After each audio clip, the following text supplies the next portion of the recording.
복을 부르는 힐링풍수 제73강을 시작하겠습니다. 이번 시간은 안산에 대해 다시 한번 살펴보는 시간입니다. 안산에는 흉안안산과 기란안산이 있습니다. 안산의 기륭을 살피는 것은 매우 중요하고도 중요합니다. 따라서 이번 시간은 먼저 흉안안산이란 어떤 형상인지 먼저 살펴보도록 하겠습니다. 더불어 안산에 대한 이해를 돕기 위해 먼저 안산에 대한 전체적인 개념에 대해 말씀드리고 그리고 본론으로 들어가도록 하겠습니다.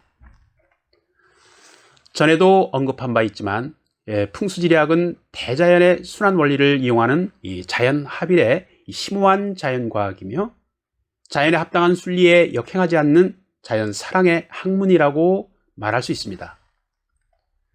인위적인 물질 문명과 첨단과학이 최고조에 이른 현대에 이르러 인간의 존엄성과 가치기준은 혼돈에 빠져 있다고 할 수 있습니다. 지금 이 순간에도 개발이라는 명분하에 무분별한 자연 파괴가 날이 갈수록 더욱 심해지고 있으며 이로 인한 자연 생태계는 조화 균형이 깨지고 하나뿐인 지구가 오염과 공해로 인해서 지구온난화 현상이 가중되고 있습니다. 그렇습니다. 하나뿐인 지구는 최악의 상태로 인류의 생존을 위협하고 있는 것이라 할 수 있습니다.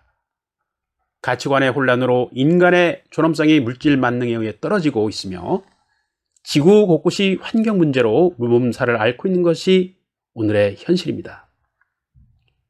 지금 이 순간에도 생태 환경을 중시하지 않는 인간의 욕심은 이 무차별한 환경 파괴로 이어져 스스로의 무덤을 자청하고 있으며 이로 인한 자연의 황폐화는 인류의 존만 문제로까지 확산되어서 엄청난 자연의 보복과 재해가 인간을 기다리고 있는 실정이라 아니할 수 없습니다.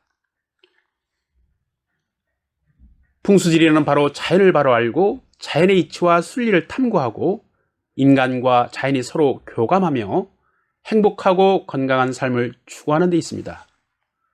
그러한 맥락에서 풍수는 지리의 순환과 조화를 도모하고 자연 환경을 보호하며 하늘과 땅의 합당한 이치에 어울려 자연과 인간이 공존하는 최적의 환경을 만들어가는데 중요한 부분이라 할 수 있습니다. 네. 자, 그러면 안산에 대해서 한번 살펴보도록 하겠습니다. 안산이란 무엇인지 살펴보도록 하겠습니다.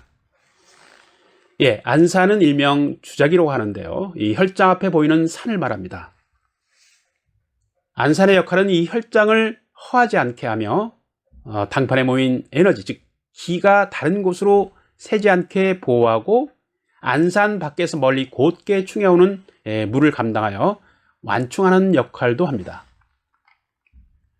안산은 앞쪽에 또는 혈장의 왼쪽이나 오른쪽에 가까운 곳에 편하게 조망되는 비교적 낮은 산으로 단정하고 둥근 듯하고 부드럽고 유정한 모습으로 단정하게 혈장을 향하여 편하게 맞이하듯 조응된 산을 말합니다. 혈이 맺히면 상대적으로 그에 상하는 안산이 이루어집니다. 안산은 어느 형태를 막론하고 무엇보다도 맑고 아름다워야 하며 수려한 모습으로 주객의 관계가 이루어져야 합니다. 혈장이 주인이라면 안산은 손님, 즉 객이며 책상에 비유되기도 합니다. 또한 부부가 함께 마주보며 다정하게 앉은 형상이라고도 했습니다.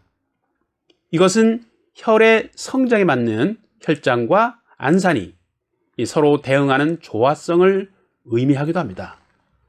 일명 명당이라고 하는 명일지에 만약 안산이 높고 크면 부귀하고 발복은 할 수 있으나 관직에 나가서는 세도를 누리지 못한다고 했습니다.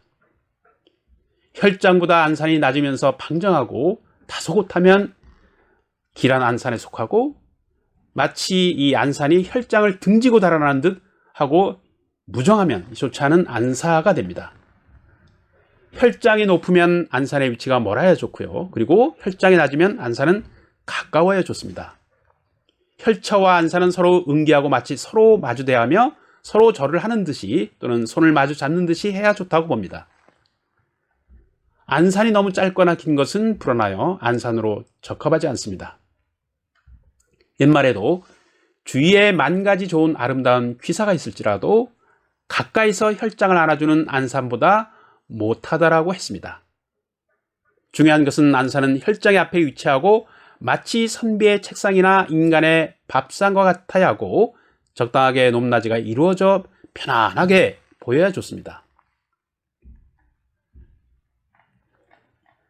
경우에 따라 안산은 있으나 조산이 없는 곳에서도 혈이 맺히게 되고, 그리고 안산이 없고 조산의 중첩으로 혈을 맺는 곳도 있습니다. 또는 보국 형세에 따라 안산과 조산이 없어도 혈을 맺는 곳이 있으니 혈장을 등한시하고 조산과 안산만 취하다 보면 정작 진혈을 보지 못하는 우를 범할 수 있습니다. 안산의 형상은 서로 손을 마주 잡은 듯한 여공, 그리고 허리를 구부려 읍하는 형상인 여읍, 그리고 절하는 형상인 여배가 이루어져야 한다고 했습니다. 혈장인 주인이 훌륭하면 손님인 안산 역시 훌륭한 법이죠. 훌륭한 주산에 그에 맞는 조산이 대응하면 이것이야말로 격에 어울린다 할 것입니다. 네, 안산의 기륭화복에 대해서 살펴보도록 하겠습니다.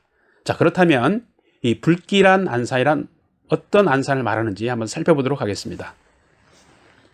안산의 봉우리가 너무 날카롭거나 뾰족하게 솟으면 상처한다고 했습니다.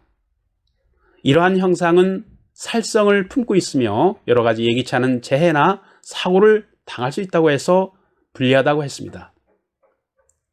안산의 흉한 암석이나 잡석이 난무하면 이 화재로 인하여 재산을 날리거나 몸을 크게 다치거나 상한다고 했습니다. 한눈에 보아도 산이 수리하지 못하고 어지러운 형상이나 돌이나 안반이 이리저리 제각각 흩어져 있는 듯한 형상은 불리하다고 보는 것입니다. 안산이 험하여 추악하면 관제의 구설이 있고 재산의 손해가 따른다고 했습니다. 사회적 관계에서도 첫인상이 매우 중요하듯이 이 청수한 이미지와 부드러운 이미지는 대인관계에서도 호감을 받는 인상이라 할 수 있습니다. 안산도 친화적이며 유정하고 단정한 모습으로 다가오면 길한 안산이지만 추악하고 험악한 형상으로 위협감을 안겨주면 안산으로서는 이 적당하지 않다고 보는 것입니다. 안산의 두 개의 골짜기가 정면으로 이루어져 있으면 이 쏟아지는 눈물과 같으므로 좋지 않다고 봅니다. 다시 말씀드리면 안산의 계곡이나 협곡이 정면으로 바라다 보이거나 고리진 안산의 산체가 너덜너덜하게 보이면 안산으로서는 부적격하다고 보는 것입니다. 특히 두 개의 골짜기가 당판에서 보이면 쏟아지는 눈물과 같다고 하여 꺼리는 것입니다. 예로부터 긴 골짜기가 보이는 산을 안대하면 100가지 화가 도래하고 연병으로 죽음에 이르게 된다고 했습니다. 형상은 형상으로서의 기운을 품고 있기 때문입니다. 심리적으로 보아도 흉한 형상을 보게 되면 마음도 불안해지고 안정을 깨트리게 됩니다. 이것은 일상생활 속에서도 흉한 장면이나 좋지 않은 형상을 보았을 때 마음이 편찮았던 경험을 해보셨을 수도 있습니다. 안산이 고리지고 마치 너덜너덜 걸어놓은 치마 형상이면 음행하는 자손이나 불구 자손이 난다고 했습니다. 안산은 늘 편안하게 다가오며 수려하고 미라한 형상으로 마음을 안정시키는 산체가 이상적입니다. 안산에 살짝 머리를 내밀고 엿부는 듯 규봉이 있으면 흉화가 끊이지 않고 급사하는 변을 당한다고 했습니다. 규봉사는 남몰래 넘기다 보는 형상으로 규봉사가 있는 곳은 남의 재산을 탐하거나 도적질하는 자손이 나고 아니면 반대로 크게 도적을 맞거나 남에게 사기당하는 무서운 흉사로서 이 혈장에서 보이면 꺼리게 되는 것입니다.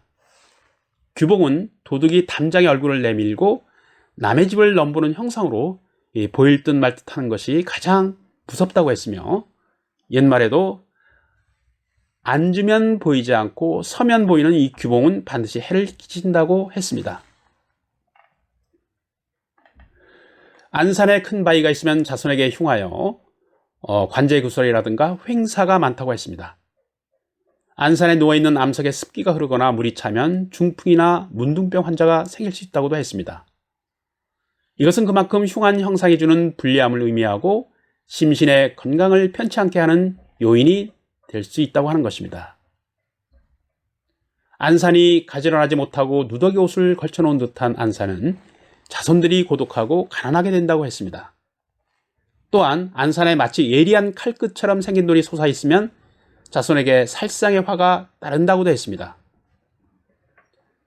그리고 안산이 혈장을 누르듯 핍박하는 형상이면 눈먼 자손이 난다고도 했고, 다시 말씀드려서 주객이 전도되는 것과 같아 안산이 너무 높거나 형상이 공격해오듯 누르듯 이 핍박하는 형상은 보기만 해도 답답하고 기가 눌리는 느낌을 갖게 되므로 이것을 말하여 흉한 안산이라고 하는 것입니다. 혈장 앞에 슬피게 눈물을 흘리는 모습의 안산이 있으면 자손들이 단명한다고 했고, 안산이 없는 혈장을 취하면 먹고 사는 문제에 많은 장애가 생기고 의식이 궁핍해진다고 했습니다. 안산이 단정하지 못하고 불안하게 비뚤어져 있으면 자손의 눈이 부정하다고 했고, 어떤 산치이든지 항상 이 단정하고 보기만 해도 편안한 느낌을 주거나 수려하여 청수한 기상이 있으면 보는 이로 하여금 같은 마음을 느낄 수 있다고 했습니다. 안산이 가지런하지 못하고 산란하면 자손들이 타향으로 뿔뿔이 흩어지는 상입니다. 또한 안산이 단정하지 못하고 누추하고 이 지저분한 듯하면 자손들이 번창하지 못하고 궁색하게 살고 불구자손이 나거나 관제구설이 따른다고 했습니다.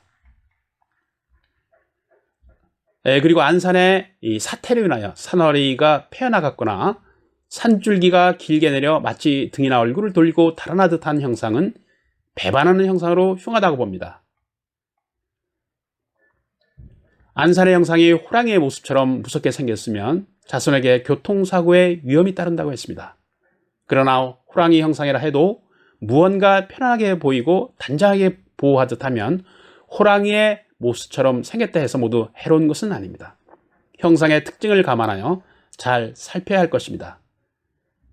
전체적인 형상의 조화를 잘 살펴야 한다는 의미입니다. 넓은 바다나 강물이 한눈에 보이면 하루아침에 파산한다고 했습니다. 용이 오고 물을 맞이하는 것은 풍수의 기본 이치이지만 물을 맞이한다는 것은 은물에게 감추어진 듯한 임수가 되어야 기란 것입니다. 산이 가면 물이 따르고 물이 흐르면 산도 더불어 이어지는 산수자연의 이치는 이 불변의 이치라 할 것입니다. 혈장에서 연못에 물이 보이면 자손에게 질병이 끊이지 않고 음행하는 자손이 난다고 했습니다. 풍수에서 물의 흐름은 매우 중요하고 지기를 모으게 하는 중요한 요소입니다.